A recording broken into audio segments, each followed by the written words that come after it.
Hello दोस्तों, chemistry के next class में आपका मोस्ट वेलकम करते बेटा। पिछले क्लास में हम लोगों ने अणुसंख्यक गुणधर्म को पढ़ना खत्म किया था। आज हम लोग वहाँ से आगे पढ़ना शुरू करते हैं। जो आज का पहला टॉपिक है उसका नाम है वांट हाफ घटक। पहले हेडिंग लगा लेते हैं, फिर डिस्कस स्टार्ट करेंगे। वांट हाफ घटक कहते किसे हैं? वांट हाफ घटक। तो वांट हाफ घटक आई से प्रदर्शित करते हैं, होता है प्रेक्षित अणुसंख्यक गुणधर्म व गणना द्वारा प्राप्त अणुसंख्यक गुणधर्म के अनुपात को वांट हाफ घटक कहते हैं। ध्यान देंगे, इसको आई से प्रदर्शित करते हैं बेटा। लिख सकते हैं ऐसे, प्रेक्षित अणुसंख्यक गुणधर्म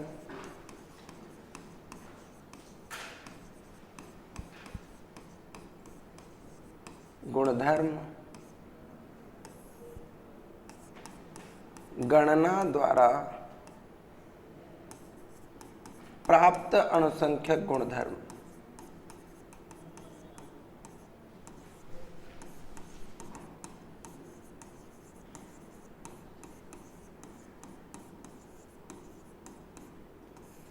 प्रेक्षित अणुसंख्यक गुणधर्म व गणना द्वारा प्राप्त अणुसंख्यक गुणधर्म के अनुपात को क्या कहते हैं? वांट हाफ घटक। प्रदर्शित करते हैं हम लोग आई से।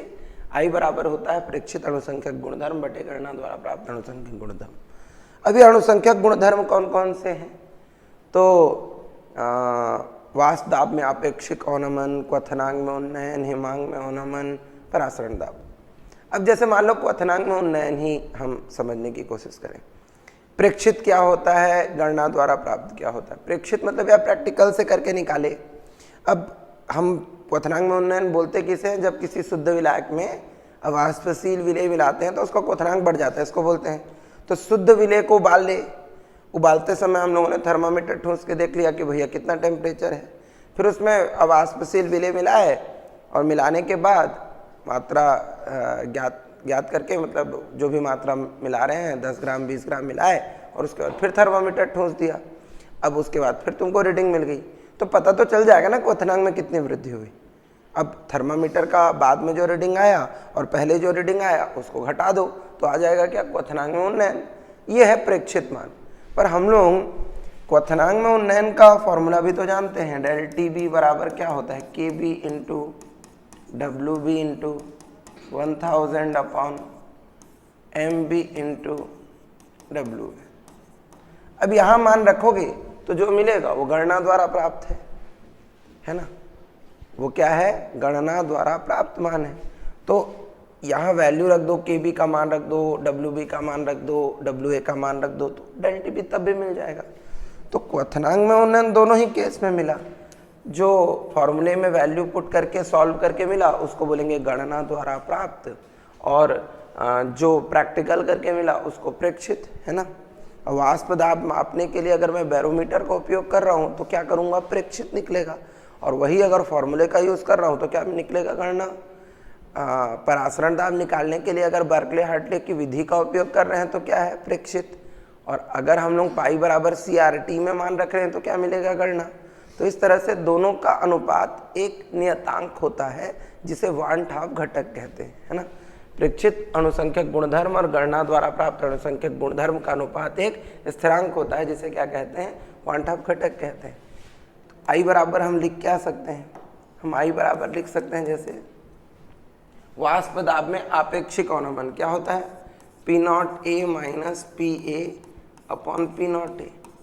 अब ये वाष्प दाब में आपेक्षिक अवनमन है, ऑब्जर्वेशन। OBS मतलब ऑब्जर्वेशन मतलब प्रेक्षण, ठीक। P0A minus PA upon P0A calculation, इसका मतलब गणना, ठीक। Del T B observation by del T B calculation. क्या है ये? कैलकुलेशन मतलब गणना। डेल टी बी क्या है? क्वथनांक में उन्नयन। अगला क्या है? हिमांक में अवनमन पढ़े थे, वो क्या होता है? Delta F observation by delta F calculation, ठीक है। अगला क्या पढ़े लास्ट? परासरण दाब pi observation by pi calculation. ठीक है, अब अगर मान लो तुमको रियल वैल्यूज निकालने हैं, ऑब्जर्वेशन वैल्यूज निकालने हैं, तो भी तुम कैलकुलेशन वैल्यू से निकाल सकते हो। कैसे निकाल सकते हो? मान लो तुम्हें निकालना है डेल टी बी ऑब्जर्वेशन की वैल्यू क्या आएगी, ये तुम्हें निकालना है। ठीक है, पर तुम्हारे पास प्रैक्टिकल करने का उपकरण नहीं है, थर्मामीटर नहीं है, तो तुम क्या करो, आई का गुणा कर दो, I into del T B calculation. बस तुमको अगर आई का मान मिल गया तो तुम आई का मान रख करके क्या कर सकते हो, गणना द्वारा प्राप्त मान से प्रेक्षित वास्तविक मान निकाल सकते हो। ऐसा सबके साथ कर सकते हैं हम, वासदाब में आपेक्षिक अवनमन के साथ, हिमांक में अवनमन के साथ, परासरण दाब के साथ, क्वथनांक में उन्नयन के साथ, हर किसी के साथ कर सकते हैं। साथ ही साथ इस संबंध से ये भी पता चलता है कि अगर मेरे को हिमांक में अवनमन का प्रैक्टिकल वैल्यू पता है, क्वथनांक में उन्नयन हिमांक उसका गणना द्वारा प्राप्त वैल्यू पता है, और मुझे परासरण दाब का गणना द्वारा प्राप्त वैल्यू पता है, तो मेरे पास अगर बर्कले हार्टले उपकरण ना भी हो तो भी मैं उसका प्रेक्षित मान निकाल सकता हूँ, है ना। तो ये संबंध क्या करता है, एक से ज़्यादा अणुसंख्यक गुणधर्मों को एक दूसरे से रिलेट करता है। ये प्रश्न बहुत परेशान करता है इसमें कि ऐसा होता ही क्यों है कि प्रेक्षित मान अलग होता है और गणना द्वारा प्राप्त मान अलग होता है। अगर सूत्र सही है तो सही कैलकुलेशन करके दो ना भाई। हाँ, इतना मेहनत से हम लोग घंटों घंटों पढ़ करके सूत्र बनाना सीखे, फिर सूत्र से सही नहीं मान निकलता है तो क्या फायदा, है ना। मतलब ये समझने की कोशिश करते हैं कि प्रेक्षित मान गणना द्वारा प्राप्त मान के बराबर होता क्यों नहीं है, आई का गुणा क्यों करना पड़ता है, तो इसको समझते हैं, है ना। उसको समझने के लिए एक टॉपिक को डिस्कस करना पड़ेगा जिसको हम लोग बोलते हैं अपसामान्य।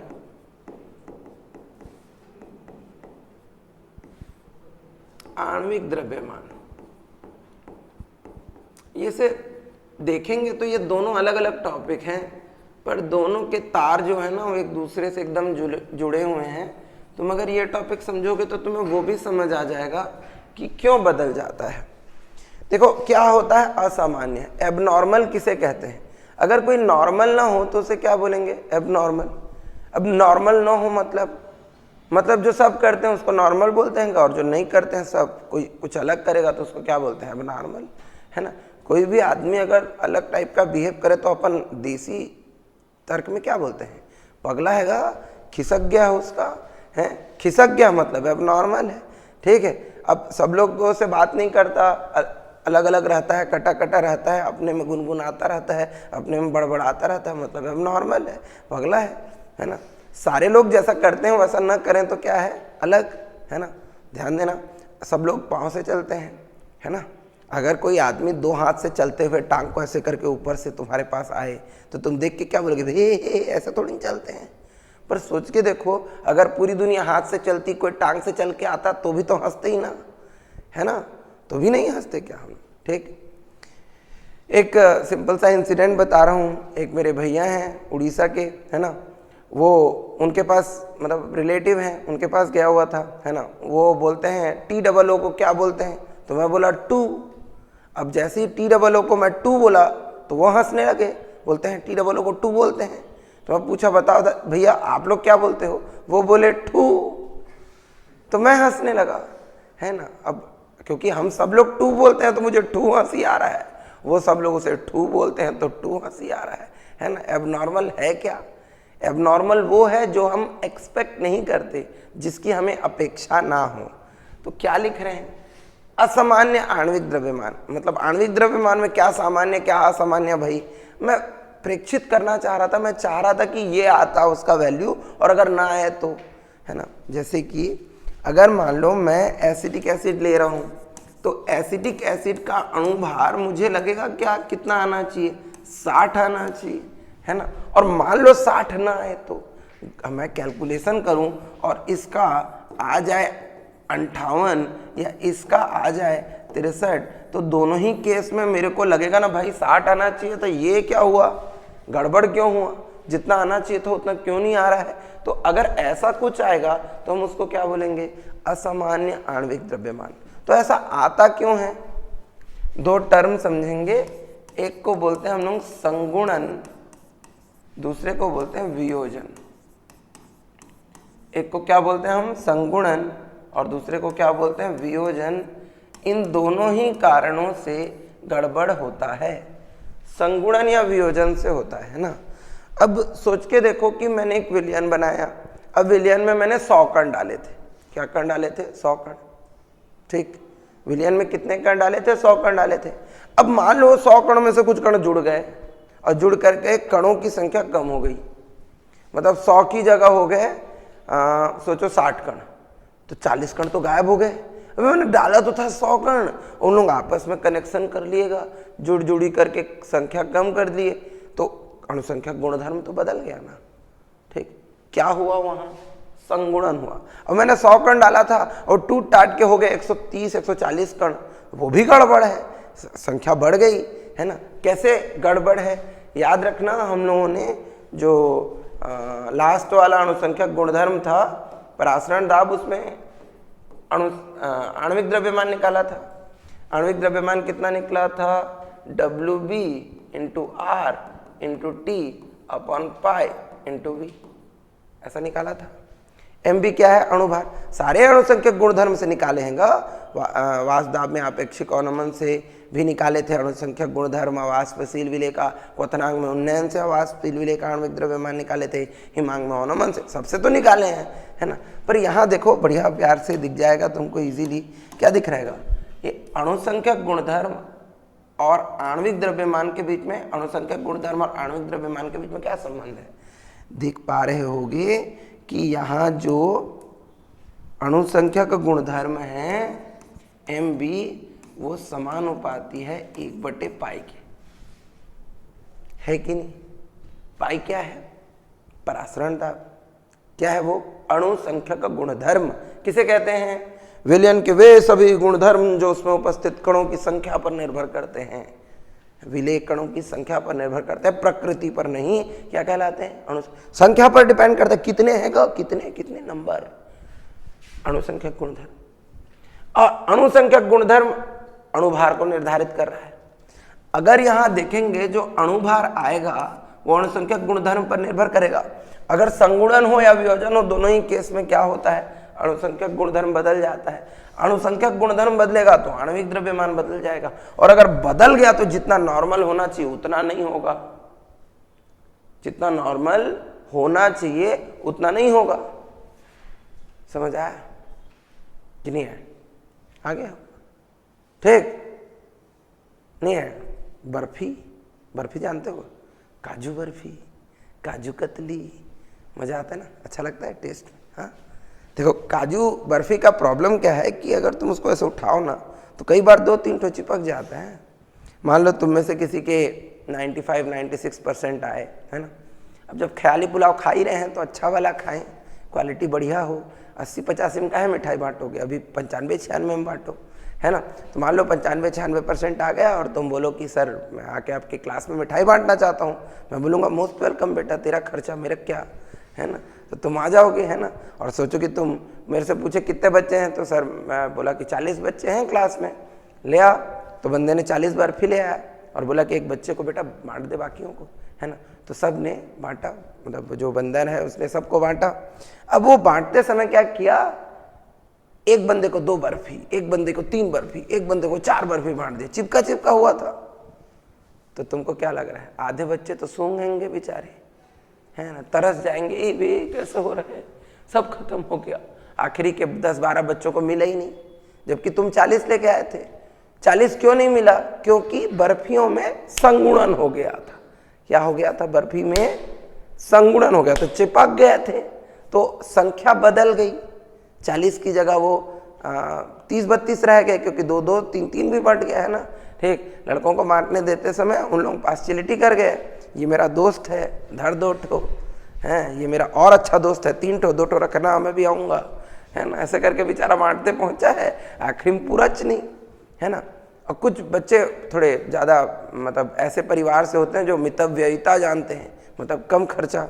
वो बंदा क्या किया आकर के, है ना, जैसे अपन प्रसाद नहीं बांटते हैं, प्रसाद कैसे बांटते हैं, लड्डू होता है ना, तो लड्डू का छोटा सा भी टुकड़ा दे दें तो ऐसे करके दोनों हाथ में खा के मुंडी में पोंछना है, नमस्ते भी करना है, समझे ना। एक लड्डू में मोहल्ले भर को प्रसाद दिया जा सकता है, समझ आ रहा है। दो दो बूंदी है। तो बंदा क्या किया, काजू बर्फी तोड़ तोड़ के बांटना चालू किया। 40 बर्फियां थी, पर वो क्या किया, आधा आधा बर्फी सबको बांटा। तो आखिरी में तो बच जाएगा का। वियोजन हुआ तो संख्या क्या हो गई, बढ़ गई। संगुणन हुआ तो संख्या क्या हो गई, कम हो गई। बताओ, संगुणन होगा तो तुम्हारे अंदर ज्यादा जाएगा द्रव्यमान या कम जाएगा? संगुणन होगा तो ज्यादा जाएगा, वजन नहीं बढ़ जाएगा, रे चपक गया तो, हाँ, और टूट गया तो क्या ज्यादा जाएगा कि कम जाएगा? कम जाएगा। तो जब टूटेगा, वियोजन होता है तो अणुसंख्यक गुणधर्म, तो आणविक द्रव्यमान कम हो जाता है। वियोजन होगा तो आणविक द्रव्यमान कम होगा, संगुणन होगा तो आणविक द्रव्यमान बढ़ जाएगा। इस तरह समझो, जब भी संगुणन होगा तो अणुओं की संख्या कम हो जाएगी, और क्योंकि आणविक द्रव्यमान अणुसंख्यक गुणधर्म के व्युत्क्रम है, तो अणुओं की संख्या कम होने से अणुसंख्यक गुणधर्म कम होगा, आणविक द्रव्यमान बढ़ जाएगा। जब वियोजन होगा तो कणों की संख्या बढ़ जाएगी, कणों की संख्या बढ़ेगी तो अणुसंख्यक गुणधर्म बढ़ जाएगा, तो आणविक द्रव्यमान कम हो जाएगा। सिंपल है, संगुणन से आणविक द्रव्यमान बढ़ जाता है, वियोजन से आणविक द्रव्यमान घट जाता है। और जब भी संगुणन या वियोजन हो तो अणुसंख्यक गुणधर्म तो बदलता है ना। तो इसका मतलब जब जब संगुणन होता है या वियोजन होता है तब अणुसंख्यक गुणधर्म बदल जाते हैं, और इस कारण से प्रेक्षित मान गणना द्वारा प्राप्त मान के बराबर नहीं होते। जो पिछला क्वेश्चन हम लोग डिस्कस कर रहे थे वांठाव घटक में, कि ये दोनों क्यों बराबर नहीं होते, क्योंकि या तो संगुणन होता है या फिर वियोजन होता है, दोनों में से कुछ भी होता है। तुम होने से रोक नहीं सकते हैं, कणों को छोड़ दियो हो अंदर, अब उनको कैसे होने से रोक सकते हो कि वो ना जुड़े ना टूटे, है ना। तुम्हारे बोलने से थोड़ी मानेंगे का, नमक घोल दिए, है ना, ठीक। तुम मानते हो मम्मी पापा का, उन्हीं के हो, उसके बावजूद नहीं मानते हैं, वो तो कण मानेंगे नहीं मानेंगे, वो भी चपक जाएंगे, वो भी छूट जाएंगे, वो भी टूट जाएंगे, वो भी बढ़ जाएंगे, वो भी कम हो जाएंगे। समझ आ रहा है?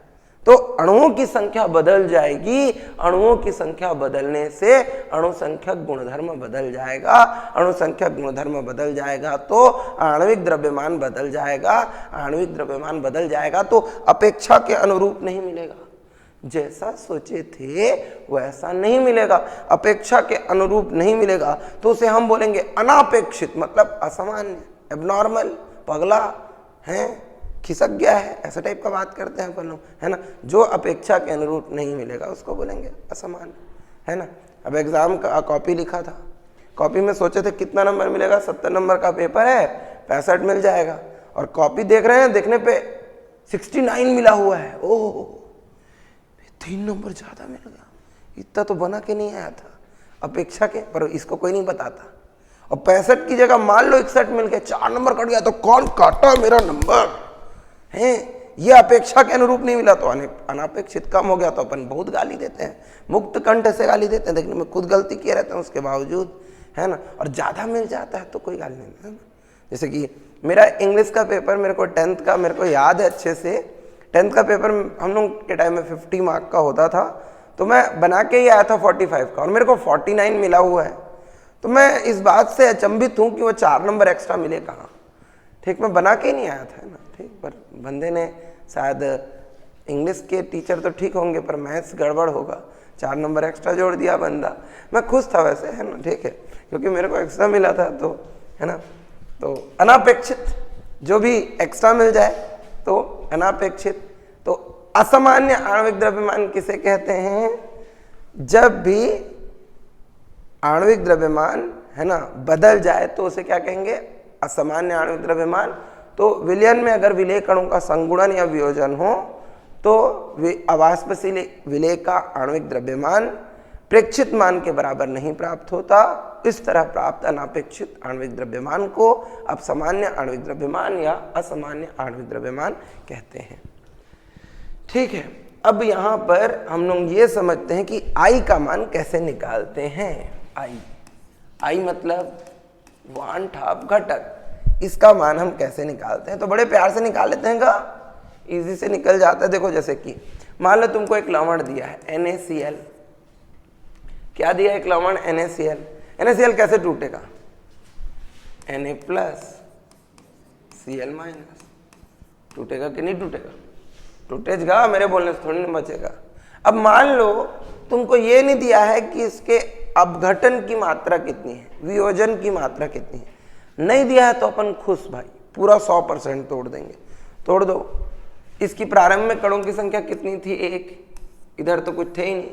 बाद में 100% टूट जाएगा, ये 0 हो जाएगा, ये 1 100% टूटने से। तो अब अपघटन से पहले कणों की संख्या कुल कितनी थी?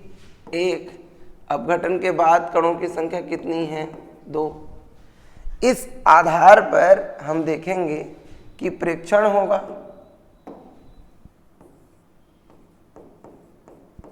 प्रेक्षण तो ओरिजिनल प्रैक्टिकल आएगा ना। इस आधार पर हम जितने डाले थे उस हिसाब से गणना करेंगे। तो वांछित घटक I बराबर क्या होता है? प्रेक्षित अणुसंख्यक गुणधर्म बटे गणना द्वारा प्राप्त अणुसंख्यक गुणधर्म। तो प्रेक्षित में कणों की संख्या बटे गणना में कणों की संख्या। तो I बराबर कितना है? 2। इजी है, इजी। हाँ, देखो मान लो तुमको कोई और लवण दिया है, जैसे कि मान लो दिया है MgCl2, मैग्नीशियम क्लोराइड। कैसे टूटेगा का? Mg+2 2Cl minus. मान के चलो पूर्ण अपघटन हो रहा है, जब तक वियोजन की मात्रा न दिया हो। तो प्रारंभ में इसके कणों की संख्या कितनी? 1। इसके कितने? 0 0। बाद में 0। इसका कितना कण बनेगा? 1। इसके 1 से इसका 1 बन रहा है, इसके 1 से इसके 2 बन रहे हैं, तो इसके कितने बनेंगे? 2। स्टोइकियोमेट्री देखो, यहाँ 2, यहाँ 1, यहाँ 1, वहां से पता चल रहा है। ठीक। और इसके पहले कणों की संख्या कितनी है? 1 है। और बाद में कणों की संख्या कितनी है? 3। तो I बराबर क्या आ जाएगा? 3/1। मतलब टोटल कितना हो जाएगा? 3। इस तरह से तुम लवण का क्या कर सकते हो? संगुणन या वियोजन से I का मान ज्ञात कर सकते हो। बहुत आसान है। ठीक। अगर वियोजन की मात्रा दी है, वियोजन की प्रतिशत मात्रा दी हुई है ना। मान लो जैसे कि कोई एक दुर्बल लवण है, कैल्शियम क्लोराइड दिया हुआ है, और बोला है कि इसका 20% वियोजित हो रहा है। कितना वियोजित हो रहा है? 20%। 20% मतलब 20/100 कर दो, मतलब 0.2। ये अल्फा का मान हो जाता है। परसेंटेज में लिखा है तो बटे 100 कर देना। ठीक। कैल्शियम क्लोराइड कैसे टूटेगा बच्चों? Ca+2 2Cl minus. प्रारंभ में इसके कणों की संख्या कितना ले लोगे? 1। ये दोनों कितना होगा? 0 0। बाद में ये कितना होगा? 1 ऋण 0.2। ये क्या होगा? 1 गुणा 0.2, 2 गुणा 0.2, ऐसा होगा। स्टोइकियोमेट्री से गुणा करना है अल्फा का, 2 × अल्फा होगा तो 0.2 × 2 हो जाएगा, है ना। अब इसमें पहले जोड़ो, कणों की संख्या कितनी है? पहले 1 है, बाद में कितना है? ये है 1.2 से 0.2 कट जाएगा, 0.4 आएगा, 1.4। तो I का मान क्या होगा? इस आधार पर प्रेक्षण करेंगे, इस आधार पर गणना। प्रारंभ में कणों के हिसाब से तो 1.4/1, तो क्या आ गया? 1.4। ये क्या आ गया? वांछित घटक। वांछित घटक का कोई इकाई नहीं होता, यूनिटलेस होता है, डायमेंशन लेस होता है। वो केवल घटक है, उसका केवल नंबर होता है। 1.5, 2.6, 3 कुछ भी हो सकता है, नंबर 1 होगा। तो इस तरह से हम लोग I का मान निकाल सकते हैं। ठीक है, इस तरह से क्या कर सकते हैं हम लोग? I का मान निकाल सकते हैं। बट अगर हम लोग को यहाँ पर ग्लूकोज दे दे C6H12O6, तो ये तो अपघटित नहीं होता। या सुक्रोज दे दे C12H22O11, तो ऐसे कण जो है वो अपघटित नहीं होते। बट क्या ये संगुणित नहीं होते? होते हैं ना। तब तो इतना बड़ा शक्कर का कण देख पाते हो तुम, है ना। वो छोटे कणों में भी टूटता है घुल कर। तो ऐसे जो कण हैं, है ना, इनके लिए हम लोगों को अलग से पढ़ना पड़ता है संगुणन की कोटि या वियोजन की कोटि, है ना। तो उसके लिए लास्ट 2 टॉपिक बच गए, संगुणन की कोटि के लिए व्यंजक और वियोजन की कोटि के लिए व्यंजक। उसमें हम कैसे कोटि निकालते हैं ये बचा है ना। तो अब आगे जो डिस्कस करेंगे बच्चों वो है संगुणन की कोटि के लिए व्यंजक। तो हेडिंग डाल देते हैं संगुणन की कोटि।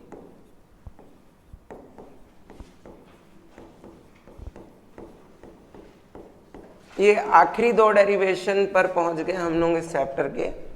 एक है संगुणन की कोटि, दूसरे है वियोजन की कोटि। तो संगुणन की कोटि के लिए हम स्टार्ट करते हैं कुछ इस तरह से। माना एक संगुणन अभिक्रिया,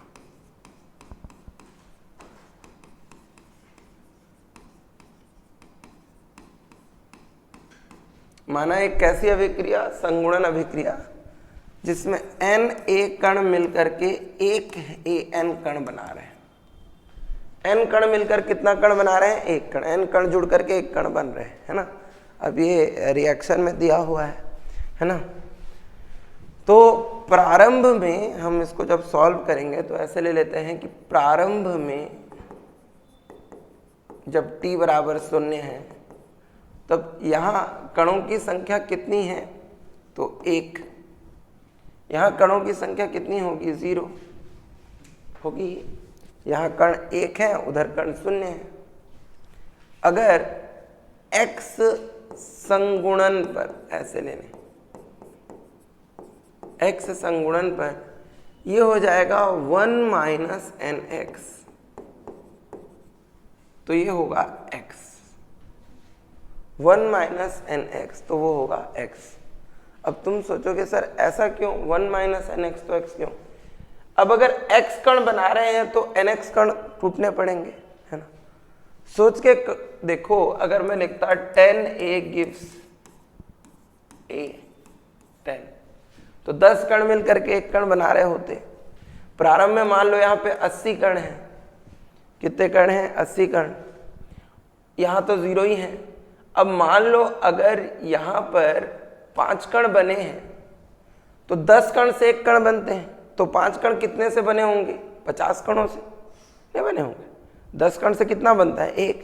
तो 5 कण से कितने? 5 कण कब बने होंगे? जब 50 कण जुड़े होंगे। तो यहाँ कितना बचेगा? 80 ऋण 5 गुणा 10, ऐसा बचेगा ना। वैसे किए हैं, देखो n, यहाँ पे 10, यहाँ n, यहाँ x 5, यहाँ x 5, ठीक।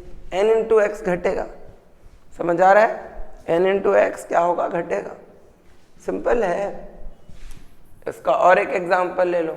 मान लो 5 कण हैं a के, वो a5 बना रहे हैं।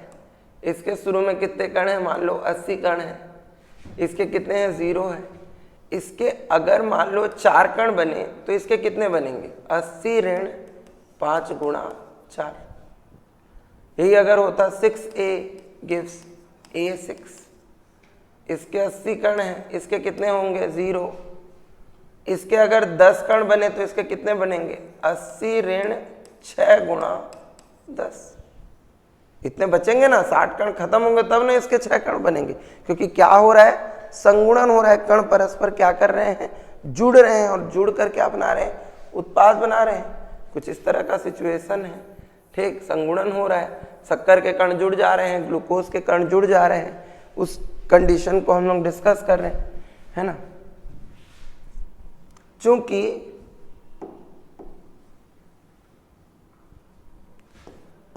संगुणन से पहले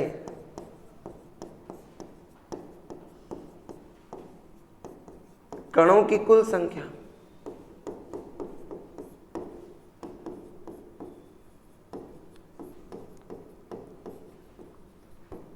कितनी होगी? अभिकारक कणों की संख्या कितनी है? 1। उत्पाद कणों की संख्या कितनी है? 0। एकदम 0 बराबर क्या है? क्या? 1। इस आधार पर हम क्या करते हैं? कैलकुलेशन करते हैं, गणना करते हैं, ठीक। तथा संगुणन के पश्चात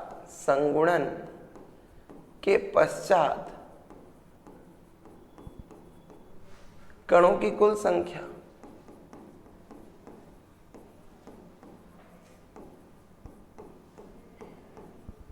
ये कितने हैं भाई? संगुणन के पश्चात कणों की संख्याएं हैं 1 माइनस nx प्लस x। इस आधार पर हम क्या करेंगे? प्रेक्षण, ऑब्जर्वेशन। इस आधार पर प्रेक्षण करेंगे, उस आधार पर गणना करेंगे, है ना। चूंकि क्या होता हैगा? I बराबर प्रेक्षित अणुसंख्यक गुणधर्म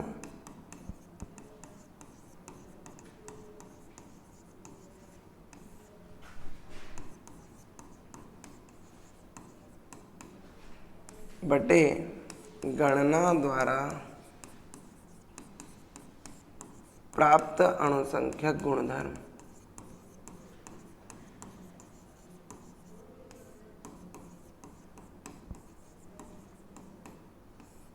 प्रेक्षित अणुसंख्यक गुणधर्म बटे गणना द्वारा प्राप्त अणुसंख्यक गुणधर्म। तो प्रेक्षित अणुसंख्यक गुणधर्म के आधार पर 1 माइनस nx प्लस x होगा और गणना द्वारा प्राप्त अणुसंख्यक गुणधर्म के आधार पर कितना होगा 1।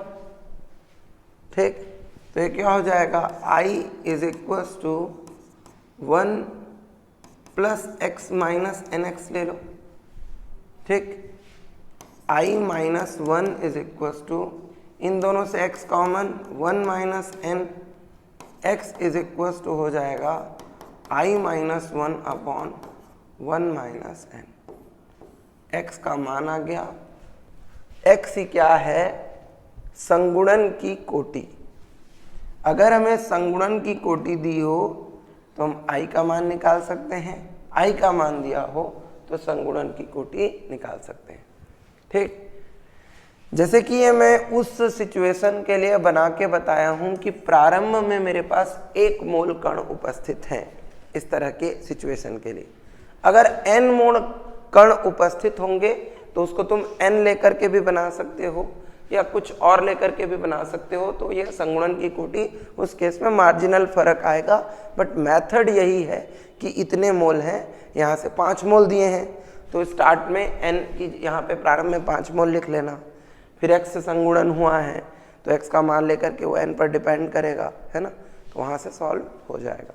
ठीक है, तो ये आ गया संगुणन की कोटि। संगुणन की कोटि के बाद हम लोग अगला डिस्कस करेंगे इसी में आगे क्या, वियोजन की कोटि। वियोजन की कोटि चैप्टर का लास्ट टॉपिक है।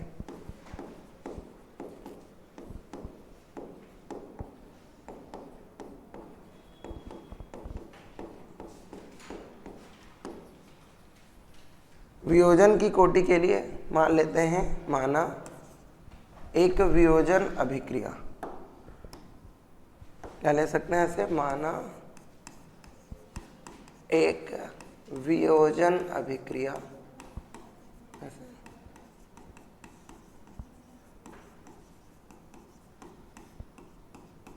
ये क्या हो जाएगा, suppose Bn is equals to Nb। अब तुम इसको An भी लिख सकते हो, पर याद रहेगा अलग रहेगा बोल करके ऐसे कर दे रहा हूँ। हम यहाँ पे क्या कर सकते हैं, प्रारंभ में इसकी मात्रा कितनी है 1, इसकी मात्रा 0 है ना। x वियोजन पर ये क्या हो जाएगा 1 माइनस x, ये क्या हो जाएगा nx। अतः वियोजन से पहले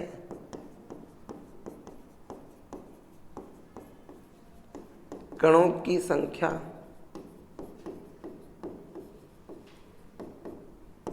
कितनी आएगी, 1 प्लस 0 इज इक्वल टू 1। इस आधार पर हम क्या करेंगे, गणना, तथा वियोजन के पश्चात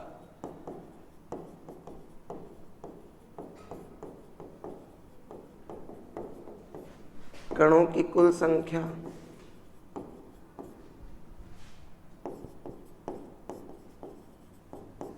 ये कितना आएगा, अभिकारक में 1 माइनस एक्स है, उत्पाद में कितना है nx। ठीक है,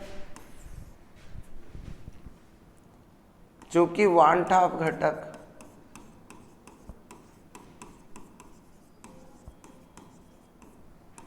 I बराबर क्या होता है, प्रेक्षित अणुसंख्यक गुणधर्म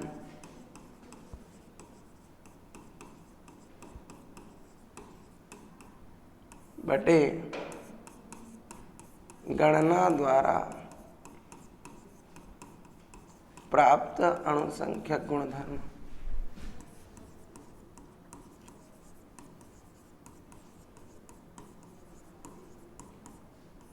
ऐसा।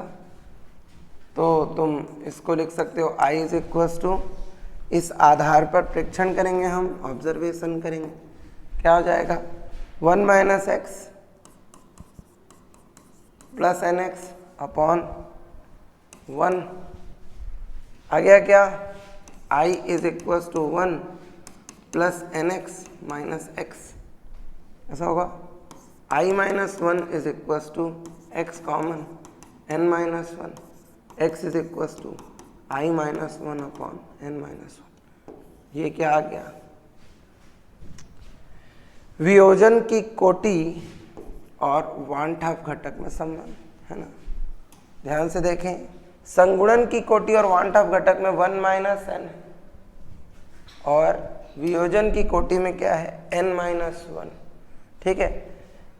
संगुणन की कोटि अगर प्रारंभ n से करें तो थोड़ा सा अलग आता है ना, वो 1/n माइनस 1 होता है ना। जब हम प्रारंभ n मोल से करते हैं तो x बराबर I minus 1 upon 1 minus n minus 1 होता है।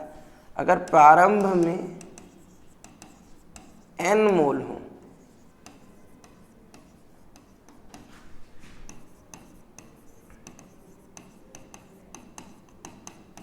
ठीक, तो वो भी तुम करके देख सकते हो, वो भी बहुत सारे बुक्स में सॉल्व्ड है। ऐसा नहीं है कि प्रारंभ में 1 मोल कण हम नहीं ले सकते, तो वो कुतर्क होगा कि ऐसा ना हो सकेगा, तो ये भी हो सकता है एकदम, है ना। प्रारंभ में यहाँ पर तुम n मोल को कुछ भी वैल्यू ले सकते हो और n 1 भी हो सकता है, ठीक है। तो n मोल लेंगे तो ये सूत्र आता है, और अगर 1 मोल प्रारंभ में लेंगे तो ये सूत्र आता है ना। इस तरह से संगुणन की कोटि और वियोजन की कोटि खत्म हो जाता है, और इसके साथ ही ये चैप्टर विलयन भी कंप्लीट हो जाता है, उसकी थ्योरी कंप्लीट कर ली, है ना। एक बार बेटा थ्योरी पूरा अटेंड करने के बाद जरूर बुक में चेक कर लें कि कोई टॉपिक में ऐसे गलती से छूटा तो नहीं है, दैट्स ए ह्यूमन एरर, और अगर छूटा है तो तुम मुझे बताओ, मैं उसके लिए एक सेपरेट वीडियो बना दूंगा। तुम लोग क्या करो, अनुसंख्यक गुणधर्म और बाकी न्यूमेरिकल्स पर बेस्ड जितने भी चैप्टर में हैं उनके न्यूमेरिकल बनाने की कोशिश करो। जो भी न्यूमेरिकल आपसे नहीं बन रहा है उसको कमेंट में करो, उनका एक डेडिकेटेड न्यूमेरिकल वीडियो बना करके दे देंगे। वैसे मैं प्रीवियस ईयर क्वेश्चंस के जब क्वेश्चन बनाऊंगा तो अनुसंख्यक गुणधर्म के कुछ स्पेसिफिक क्वेश्चन बना करके हर चैप्टर में डालूंगा, ठीक है, या हर चैप्टर में मोस्ट इंपॉर्टेंट न्यूमेरिकल डालेंगे जिसमें अनुसंख्यक गुणधर्म भी इस चैप्टर में आ जाएगा, इसका मतलब है ना, ठीक। तो आज का क्लास इसी नोट पर एंड करते हैं। अभी विलियन का कोर थ्योरी खत्म हुआ है, इसके मोस्ट टाइम पे क्वेश्चंस, कुछ मोस्ट टाइम पे न्यूमेरिकल, है ना, वन शॉट और रिवीजन टॉपिक, उनके वीडियो सेपरेट आएंगे हर चैप्टर के लिए। बट अभी जो थ्योरी सेक्शन है उसमें कंप्लीट हो गया है। आप लोगों को अगर कुछ भी समझ में ना आया हो तो उसको भी कमेंट कर सकते हो, और कुछ छूटा हो तो उसे भी कमेंट कर सकते हो। उन सब के लिए डेडिकेटेड वीडियो बनाए जाएंगे। Thank you.